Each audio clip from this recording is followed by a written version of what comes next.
Well, you haven't joined me aboard the Honda S-MX for a while, so here I am, just driving through mid-Wales.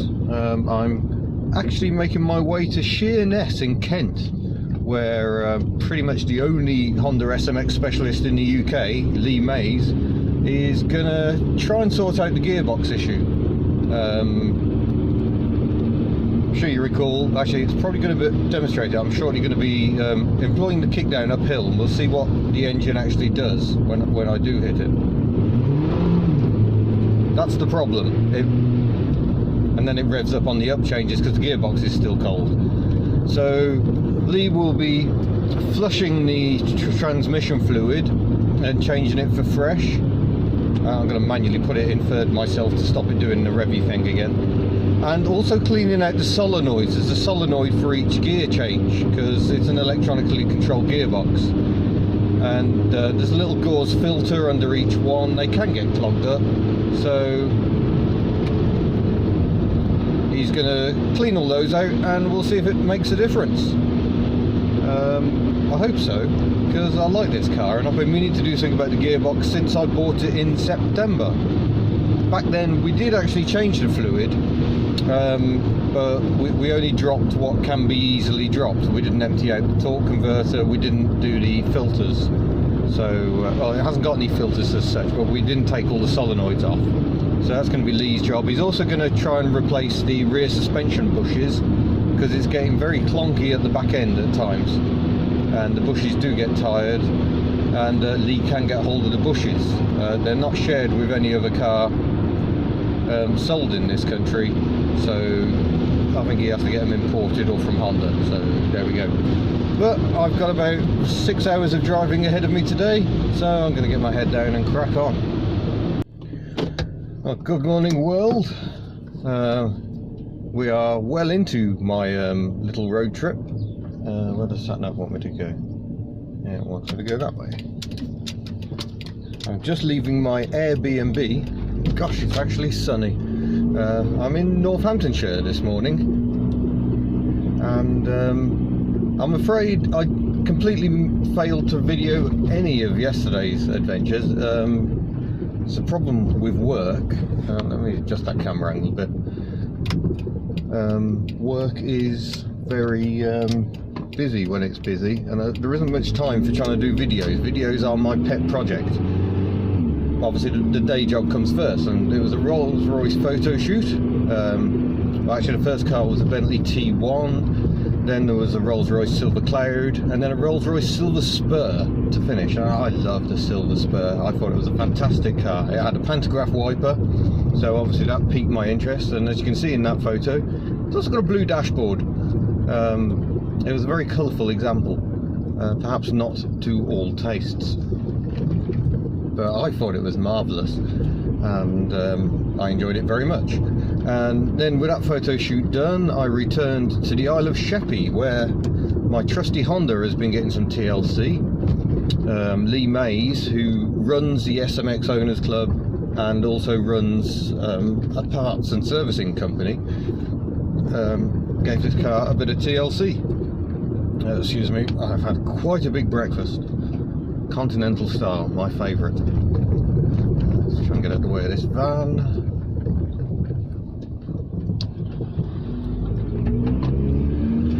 So yeah, Lee replaced the rear suspension bushes, which were awful, and busy old single track road. And having done that, he then drained the gearbox oil. He drained all the fluid out of the torque converter, out of the cooler, you know, the whole lot. And also, still slips a bit when cold, took every solenoid off, because, and there it goes again. It still does that when cold, but it was doing that when warm, especially on downward changes. So he's done all that work. Bloody hell. Ugh. Northamptonshire, what sort of a road surface is that? Ugh. I digress. Yes, so he's taken all the solenoids off, and there's a little gauze filter, so he's cleaned all those out. And it might not sound it at the moment because it's still slipping all over the place, but when it's warm, this gearbox is much better. Previously, if I dared to hit the kick down, it would often... Hold on, I've got a merge point. This isn't the best road to be trying to talk on. It would often just red line and hit the rev limiter because it wasn't quick enough getting the gear changes done.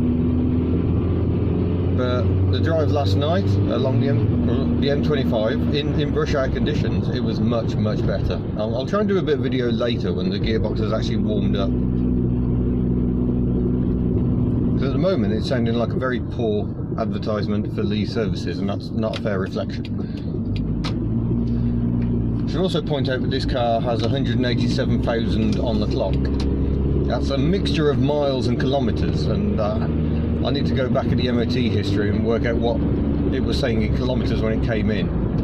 I have a feeling it's probably done a realistic 140, 150,000 miles though, and as I discovered when I bought the car, it didn't receive an awful lot of love and care. I'm just going around roundabouts, my sat-nav doesn't even know we're here, so it's getting quite confused.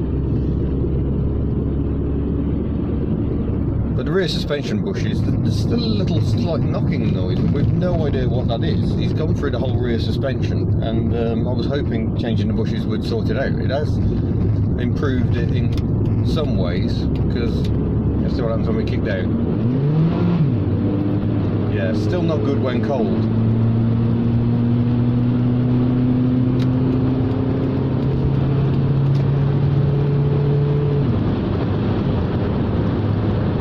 He's also changed the rear damper, and I'll upset everyone by saying it was a second-hand one he chucked on, because the one that was on the car was misting, and perhaps it was leaking oil to the point that it was degrading its response, because the ride actually feels more refined for a Honda S-MX. It's still no Bentley. Right, I'm just driving past Silverstone circuit in the Honda S-MX. Back here for Japfest on the 30th of April. Oh, there's another slow shift, but there's a much quicker shift.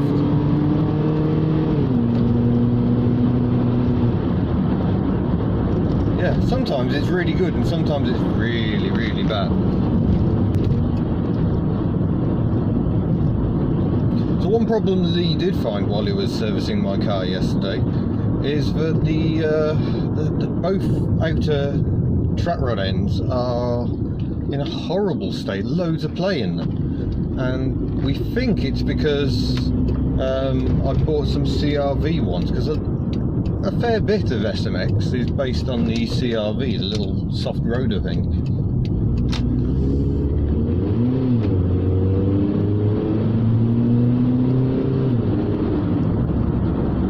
Better in some ways, better not in others.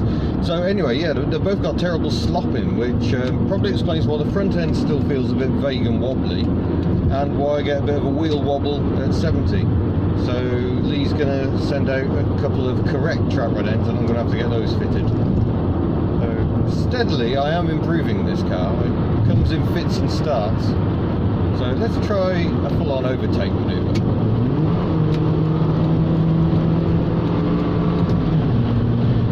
Yeah, that's a kick down behaving as it should. Ooh. This car's quite quick if you put your foot down. Also drinks quite a lot of petrol, so I'm trying generally not to put my foot down a lot, because if I'm generally gentle with it, it seems to be able to do 34 mpg, which is quite good.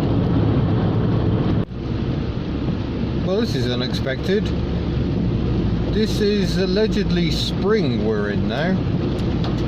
I'm driving back in Wales, and oh, this is horrible. I've done almost 500 miles, well no, over 500 miles. Sorry, I'm trying to see the road. Since Sunday, it's now Tuesday, and I'm not enjoying this at all.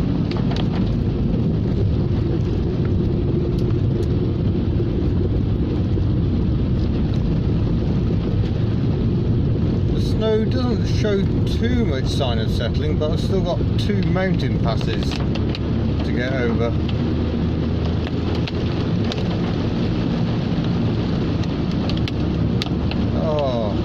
main beams up, you just can't see. Oh, not fog as well, for goodness sake.